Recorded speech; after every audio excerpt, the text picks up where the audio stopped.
In today's tutorial, I'm going to be using resin to create a marble effect chess set. Now, in full transparency, Let's Resin did send me a package with a few things, and this was one of them that came in it.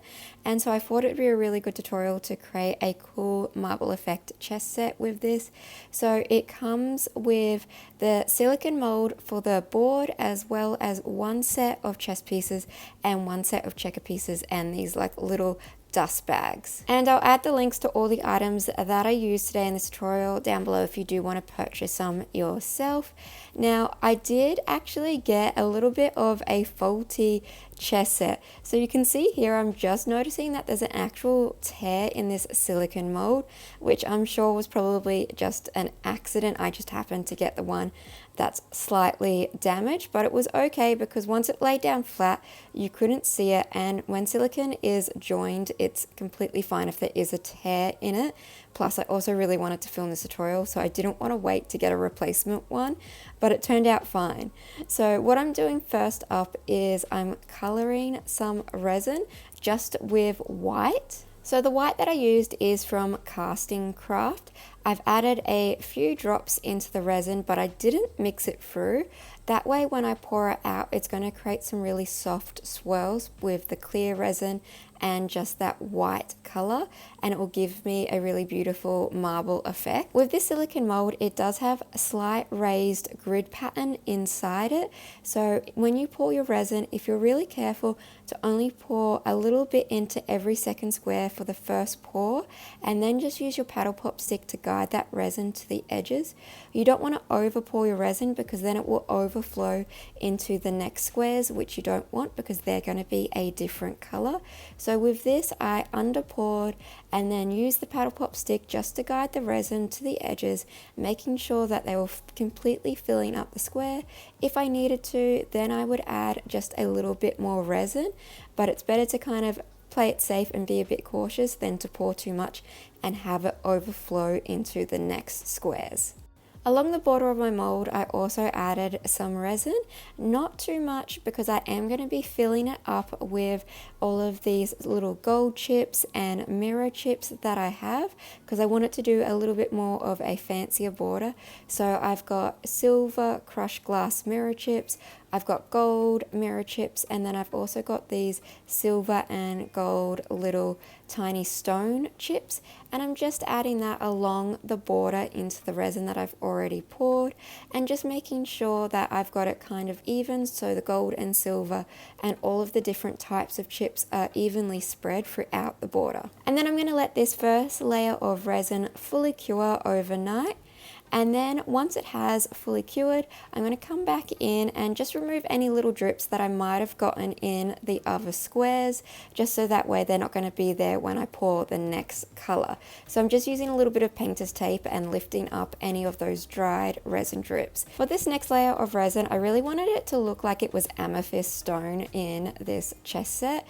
So I'm adding some clear casting resin down first, and I'm just kind of adding that down a little bit randomly. And then I'm going to be doing a dirty pour. So I've mixed up some white, and I've got a purple, which is actually a translucent color from Barnes, which is called Violet, and then I've added it with some of my casting white, and that's given me this deep sort of semi-translucent purple. And then I've also got this really pretty shimmery lilac. Now, because I want this to look like amethyst, I don't want to go for any colors that are too opaque or a ton of different really shimmery colors. I'm going to stick to more translucent colors and only use one shimmer.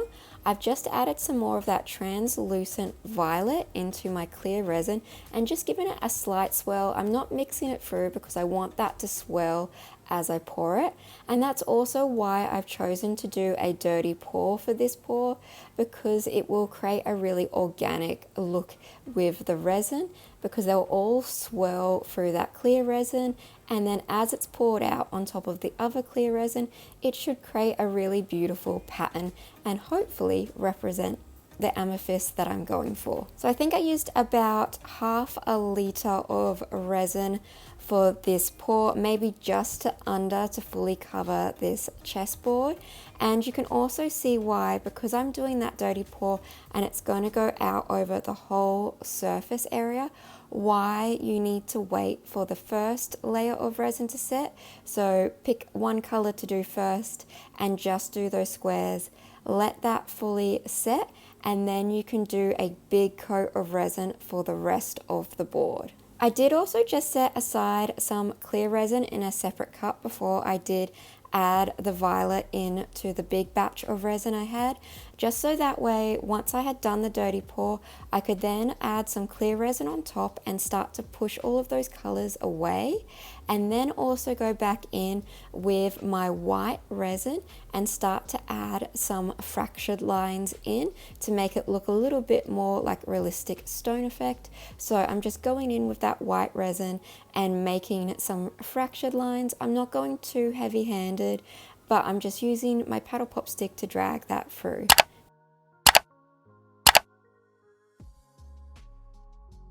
These chess set piece molds are actually a little bit tricky to work with because of the fact that they're actually quite deep, as well as the fact that they've got lots of curves and ridges where bubbles are going to get stuck. And once the resin sets, you can see here on this piece, I had a really big gap missing where there must have been a big bubble there. But there are a few little tricks that you can do to prevent bubbles from getting trapped in the chess pieces.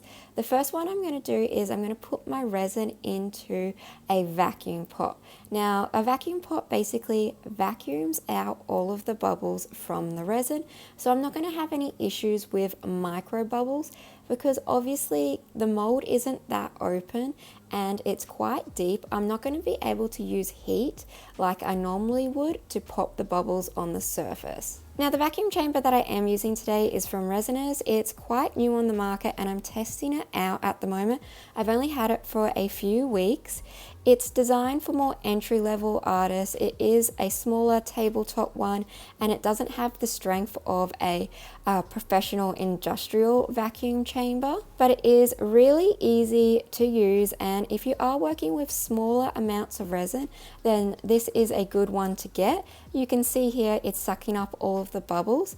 Now obviously because it is a smaller one, you can't do big batches of resin, but it's incredibly easy to use. All you do is plug it in, make sure the hole at the back is covered, and then turn it on, and you can either pick whether you want it on for 5 minutes or for 9 minutes, depending on how much resin you are using. So if you're doing a bit of a bigger batch of resin, go for 9 minutes, and then it beeps and lets you know when it's done. Then to release it, all you need to do is open up that little silicone hole on the back, release the air, and then you can pull the resin out. Now, another little trick you can do to stop bubbles on funny shaped molds is I've only poured halfway up with my clear resin, and then I'm just pushing it. So I've looked where there is bubbles, and I'm just going to be pushing those out of those curves in the mold and letting them release up to the top. And then once that has happened, I then add the rest of my resin in. Now, because I want my chess pieces to obviously match my chessboard, I'm once again going for the stone effect. So I've poured clear resin into the bottom of each of the chess pieces, and then I'm doing another dirty pour with my white resin and clear resin, and I'm pouring that on top of the clear resin that's already in. And I'm just going to do that the whole way through. And then I'm going to do the exact same technique again when it comes time to do the second lot of my chess pieces, but instead of doing white, I'm obviously going to be doing my purple colors to match the amethyst theme I have going on. The one thing I will say is with this silicone mold set, it only comes with one lot of chess pieces. So you do have to wait for the first pour of your chess pieces to fully cure, demold them, to then be able to do the other color. So that was a little bit annoying. I would say it'd be really good if it did come with two 2 lots, so you could do all of it in one day instead of waiting a few days to then re-pour.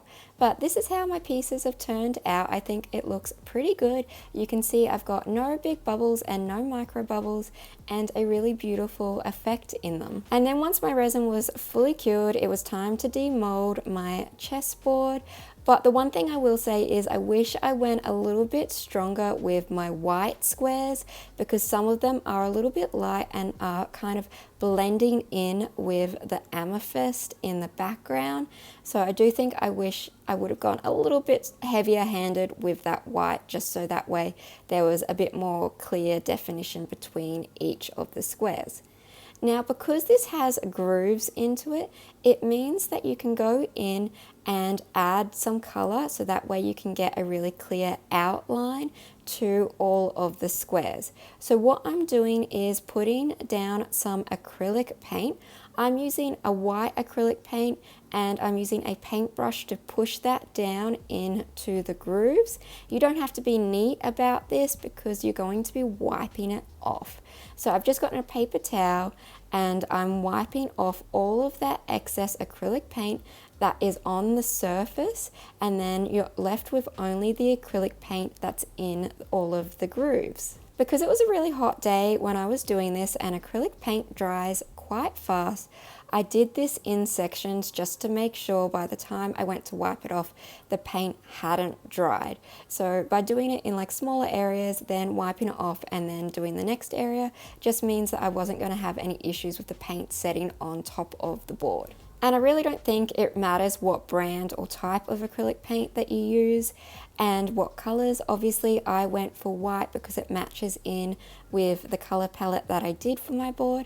But if I was to do a different color palette, I could always go with a different color acrylic paint, so that way it would suit for that particular design. And like always, I would love to hear your feedback about your thoughts on my marble/stone resin chess set. Is this a style that you like? Would you try it at home? All that was left once I had finished was just to place all the pieces down. I don't play chess, so I wasn't quite sure exactly where all the pieces went. It was a little bit of a guessing game, but it looked really pretty and I'm really happy with it. But I would love to hear your feedback in the comments below.